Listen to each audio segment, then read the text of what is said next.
പശ്ചിമ ബംഗാൾ മുഖ്യമന്ത്രി സുവേന്ദു അധികാരിക്ക് നേരെ അതിർത്തിക്ക് അപ്പുറത്തു നിന്നും അതീവ ഗുരുതരമായിട്ടുള്ള വധഭീഷണി. മുഖ്യമന്ത്രിയെ ശാരീരികമായി ആക്രമിക്കുമെന്നും കൊലപ്പെടുത്തി അതിർത്തിയിൽ കുഴിച്ചുമൂടുമെന്നുമാണ് ബംഗ്ലാദേശിലെ ഒരു ഇസ്ലാമിക തീവ്രവാദിയുടെ വെല്ലുവിളി. ഹിന്ദിയിൽ തെറിവിളികളുമായി പുറത്തുവിട്ട ഈ വീഡിയോ സന്ദേശം കേവലം ഒരു ഭീഷണിയല്ല, മറിച്ച് ഇന്ത്യയുടെ ആഭ്യന്തര സുരക്ഷയെ തന്നെ തകർക്കാൻ ശ്രമിക്കുന്ന ഒരു ഗൂഢാലോചനയുടെ ഭാഗമാണ്. ബംഗ്ലാദേശിലെ ദ ഡെയിലി ഇംഗുലാർ എന്ന ഫേസ്ബുക്ക് പേജിലൂടെയാണ് ഈ പ്രകോപനപരമായിട്ടുള്ള വീഡിയോ പ്രചരിക്കുന്നത്. പേജിലെ ബംഗ്ലാദേശ് പതാകയുടെ സാന്നിധ്യവും മറ്റ് സാഹചര്യങ്ങളും പരിശോധിക്കുമ്പോൾ ഭീഷണി മുഴക്കിയ വ്യക്തി നിലവിൽ ബംഗ്ലാദേശിലാണെന്നാണ് ഔദ്യോഗിക നിഗമനം. 2024 ഷെയ്ഖ് ഹസീനയെ പുറത്താക്കാൻ നടന്ന പ്രക്ഷോഭത്തിൽ കൊല്ലപ്പെട്ട ഒരു ഇസ്ലാമിക മതമൗലികവാദിയുടെ പിതാവാണ് ഈ വ്യക്തി എന്ന് തിരിച്ചറിഞ്ഞിട്ടുണ്ട്. വീഡിയോയിൽ സുവേന്ദു അധികാരിക്കെതിരെ അങ്ങേയറ്റം അശ്ലീലവും അക്രമാസക്തവുമായ ഭാഷയാണ് ഇയാൾ ഉപയോഗിക്കുന്നത്. വെസ്റ്റ് ബംഗാൾ മുഖ്യമന്ത്രിയെ അതിർത്തിയിൽ എത്തിച്ച് ഇല്ലാതാക്കുമെന്ന അയാളുടെ പരസ്യമായ വെല്ലുവിളി ഇന്ത്യൻ രഹസ്യാന്വേഷണ ഏജൻസികൾ ഗൗരവത്തോടെയാണ് കാണുന്നത്.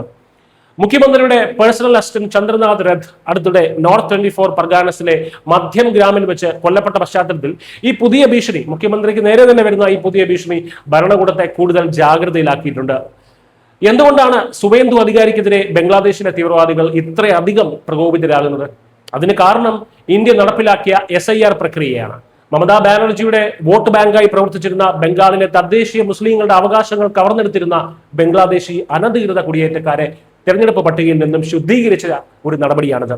മമതയുടെ ഭരണം അവസാനിക്കാനും സുവേന്ദു അധികാരി അധികാരത്തിൽ എത്താനും കാരണമായിട്ടുള്ള ഈ നടപടിയോടുള്ള പകയാണ് ഇപ്പോൾ വധഭീഷണിയായി പുറത്തു വരുന്നത്.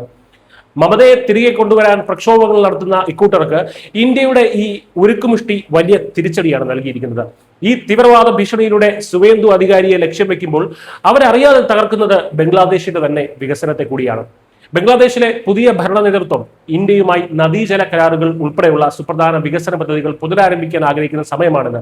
സുവേന്ദു അധികാരി ഭരണത്തിൽ വന്നതോടെ മമതയുടെ കാലത്ത് നടക്കാതിരുന്ന നദീജല കരാറുകൾ ഇപ്പോൾ നടക്കുമെന്ന് ബംഗ്ലാദേശിലെ തലവൻ താരിഖ് റഹ്മാൻ പ്രതീക്ഷിക്കുന്നുണ്ട്. എന്നാൽ മതഭ്രാന്ത് തലയ്ക്ക് പിടിച്ച ഇത്തരം ശക്തികൾ സ്വന്തം രാജ്യത്തിന്റെ ഗുണത്തെക്കാൾ ഇന്ത്യയോടുള്ള വിദ്വേഷത്തിന് മുൻഗണന നൽകുന്നു. തീവ്രവാദം എന്ന വൈറസ് ബാധിച്ചവർക്ക് മതപരമായ പകയ്ക്കപ്പുറം സ്വന്തം രാജ്യത്തിന്റെ നന്മ കാണാൻ കഴിയില്ല എന്നതിന്റെ ഉദാഹരണമാണിത്.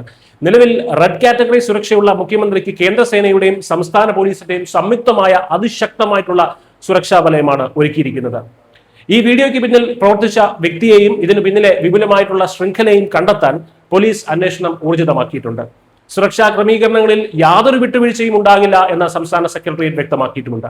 അതിർത്തി കടന്നുള്ള ഭീഷണികൾ കൊണ്ട് ബംഗാളിലെ ശുദ്ധീകരണ നടപടികളിൽ നിന്നും ഇന്ത്യ പിന്നോട്ട് പോകില്ല എന്ന ഉറച്ച സന്ദേശമാണ് ഈ സാഹചര്യം നൽകുന്നത്. News desk.